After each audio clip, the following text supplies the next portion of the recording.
Greetings. My name is Gino Mapeteri, and this is a recording just to look more into importation of goods and the areas that normally pose a challenge to students, particularly candidates for the CTA program, and to practitioners.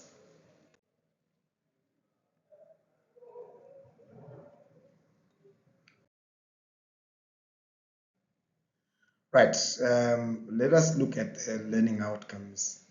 First, just to look at what happens in the calculation of value for tax purposes and what is it that you can look out for. We also look at the value of the supply, the time of supply. Value of supply and value for tax purposes actually is one and the same thing. Time of supply and import VAT issues. Right, so let's get straight into value for tax purposes. And section 12, subsection 2 is one of the sections that governs how to come up with that. And as practitioners or as a student, you must be in the know of how to get to value for tax purposes. And value for tax purposes is computed by two components. You need to have the value for duty purposes and the duty on that value for duty purposes. So you add the two together. Commonly with the students that we have for the CTA exams, they're not quite clear. They mix up concepts, what value for duty purposes is and what duty is and what value for tax purposes is. In an examination in which you're discussing these things, once you jumble up the concepts, you then demonstrate that you don't clearly understand the three items. So let's look at value for duty purposes. It's the cost build-up, right? Where there's the purchase price where you bought foreign goods from a supplier and the goods are coming out of a foreign country, and there's an amount that you actually paid for the goods directly. And then the second thing or additional elements become, okay, did you then insure those goods and did you pay for their freight? All these things build up to the value for the duty purposes. In practice, there are now the issues about what invoice or proof of purchase did you then present. There can be evasion opportunities as taxpayers begin to try and look at how they can underdeclare the original cost or even the cost of insurance and freight, but all that will now be evasion.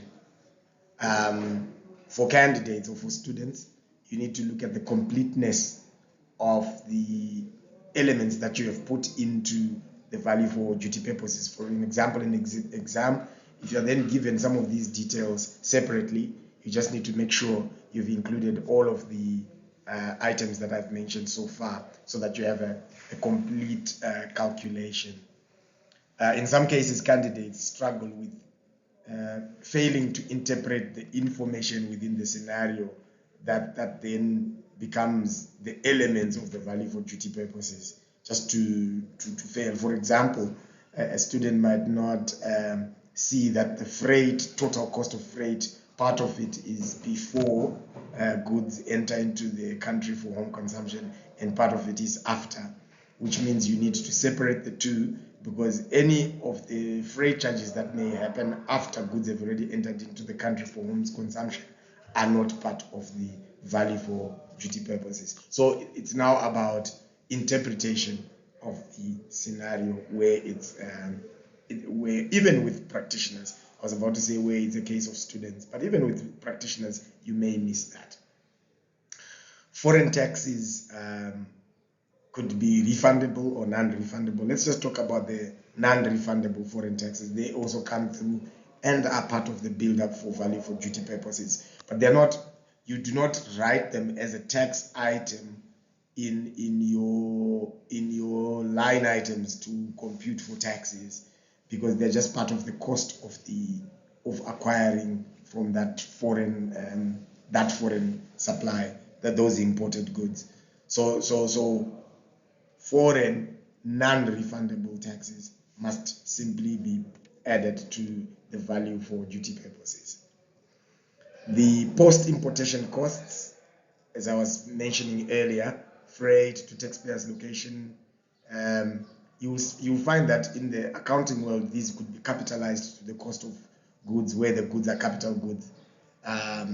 But for VAT purposes, they will not be put in for value for duty purposes. And you need to watch out for that. For income tax purposes as well. So apart from the accounting where you capitalize, but even for income tax purposes, remember with income tax purposes, the issue becomes you can only claim capital allowances on the entire cost, and the goods must have started being used for the purposes, stated purposes, taxpayers' purposes. So unless the goods are used for that purpose, the taxpayer for income tax purposes cannot claim capital allowances on them. So you can see that freight post importation can still be capitalized for capital allowance purposes.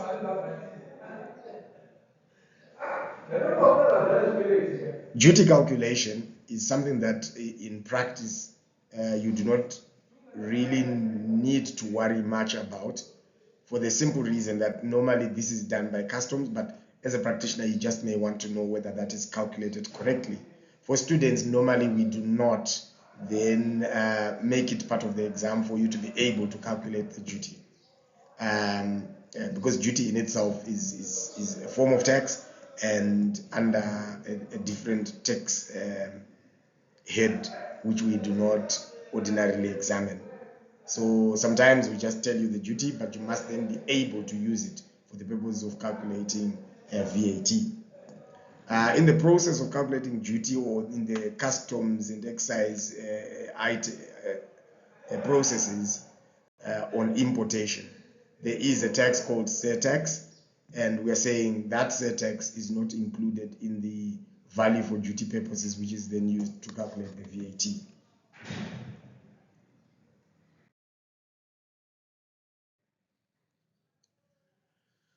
Still on the value of supply of imported goods, the issue of classification comes back, because if the goods are ordinarily rated as exempt or zero rated, then there is no there will not be any VAT on those, because the value of supply is nil, and section 12 subsection 3 governs that. Standard rated supplies, as you will recall, when we look at exemptions and zero rated, they are governed by section 78, which points us to the regulations that then tell us which items are zero rated and which ones are exempt. So there's just a list that is refreshed every year. Standard rated items are all items that are not found in those regulations or in that list of zero rated or exempt.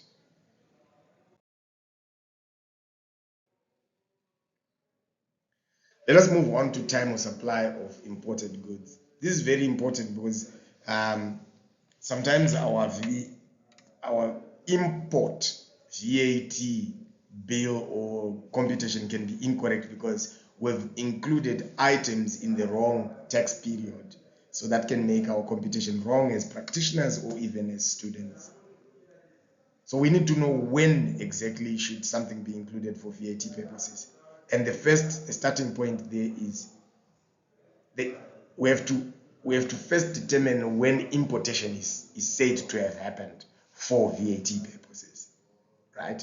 Because once we know that importation of goods has happened for VAT purposes, then we also know that it then guides us to know when we can we are now liable for import VAT.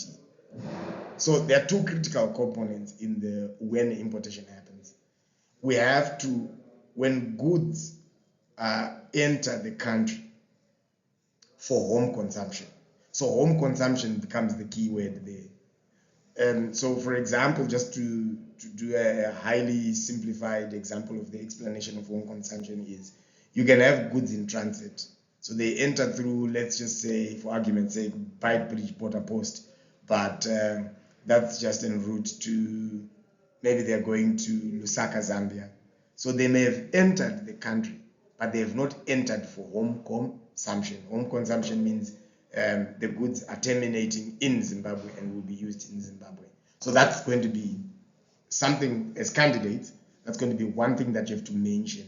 And as a practitioner, you have to be clear. Here we've got a lot of evasion, where sometimes as practitioners, clients may enter goods into Zimbabwe and then paint the picture that it is transitory.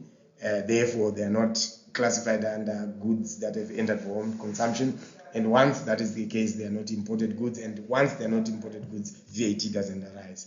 But you've had classical cases where, let's just pick on a commodity, a vatable commodity, even those that are not vatable like fuel, but let's just say it's a vatable commodity. Goods enter into the country, they are weighed at the post, like Bedford border post. The truck is weighed, they're declared to be transitory, so they have an IT system which then flags those goods as such.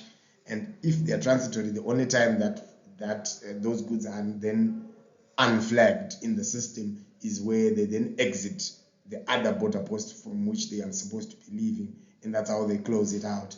So what would happen is, a classical one would be goods enter, weighed, and then flagged as transitory or goods in transit. They offload the goods in Zimbabwe, and then they refill the truck with some different items. So for instance, if it was fuel, it's a bad example for VAT because fuel is exempt in Zimbabwe, but just for you to see the fraud, the nature of the evasion. So if it's fuel, they come, they offload the fuel, pumping in water into the tanks, exit at some border post, maybe Chirundu or somewhere, gets into the foreign country, offloads the water anywhere in the Bundu there, and that's it. And then they return the truck empty. So it means we've already avoided any other taxes apart from VAT, because we had flagged the goods as transitory. So that's very important, the whole concept of home consumption. But under home consumption, there's also the issue of warehousing. So I don't want to get too much into this because that's about customs and so on. But you do have warehouses for the revenue authority, where as long as they are still there, although they are now physically in the country, they are not yet passing the home consumption test, and therefore maybe VAT wouldn't be arising as yet. Then, so with the value for duty purposes, it's going to be very important. The timing there for that value for duty purposes is going to be dependent on whether the goods have entered the country for home consumption and whether the duty had already been calculated. So normally those are good indicators that, look, the time of importation has already happened.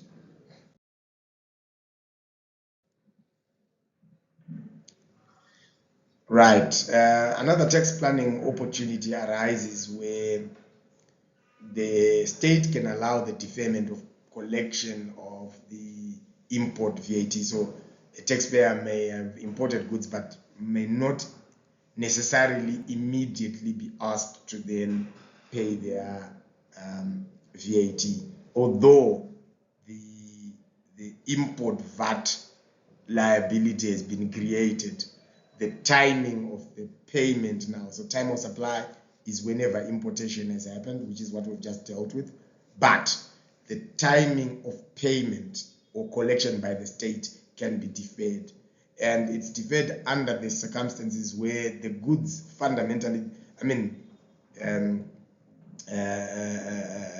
yes, fundamentally they have got to be capital goods. This is not offered to goods that are not capital goods. So if you remember, one of the most important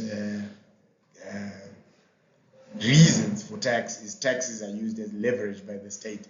So I can be guessing that with capital goods, the idea there is to promote people to be bringing in capital goods, And what you get there is not an exemption from VAT, but it's a deferment, and the deferment will assist a taxpayer in terms of their cash flows, because you're not paying a tax expense immediately for a defined period of time. So capital goods, and you have section 12A subsection 4 to support that.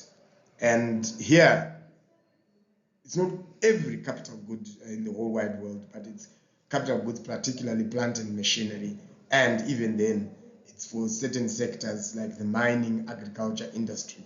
And you also have equipment like medical equipment in the health sector. In all these sectors, this is something that is given only to prescribed plant and machinery or equipment prescribed by the responsible minister in that sector. So that's a second element that's very important.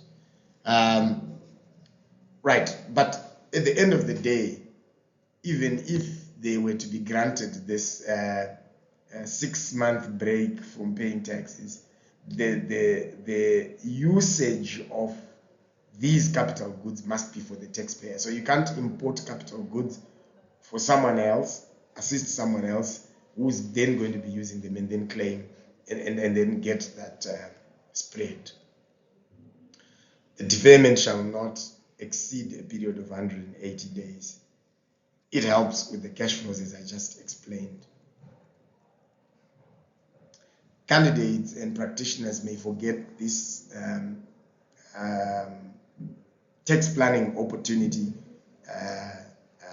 So for candidates, thereby losing marks, and for practitioners, I think a brief is to minimize tax payable or to maximize on cash flows or budgeting and cash flow planning, depending on the circumstances and context of their client. They run the risk of forgetting this ordinarily beneficial deferment. Right. Input tax. Let's move on to input tax. So we've imported goods. We've looked at the things that are problematic in bringing in the goods and the import tax. But let's look at the input tax.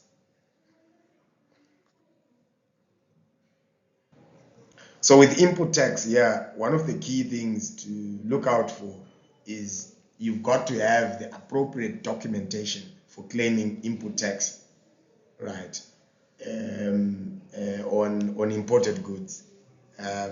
So here we're looking at the invoices, bill of entry, all those things. There must be the appropriate documentation. Credit notes in some cases, debit notes, bill of entry. But input tax ordinarily cannot be claimed on second-hand goods, right? However, with imported goods, although, because second-hand goods is defined in section 2, the interpretation of terms, and it refers to any goods that were previously used by someone else, and except for animals and one or two other things. But in the case of imported goods, they could be second-hand goods, for instance, used clothing and so on. So ordinarily they would not have been claimable for tax, but with imported goods under section 15.3, subsection A, subsection 4, you can claim input tax.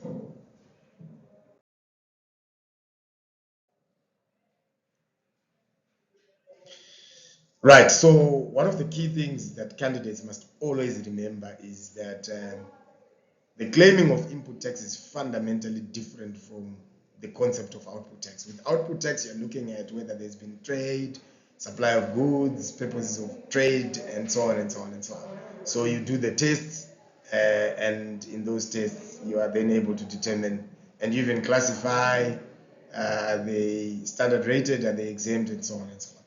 But with input tax, the issue is you want to claim. So you cannot claim something that is not yours. So for example, if I have a pen and I go and give a candidate or a student my pen, After an hour or so, when they finish writing, I can go back and claim it back. But if it was not mine in the first place and I need a pen, I don't go to the student and claim that pen. I go and ask for it. Say, may I use your pen? May I have my pen? So in both cases, I could use the same words, may I have that pen? But in the one case, I'm claiming it back, and in the other, I'm just asking for it.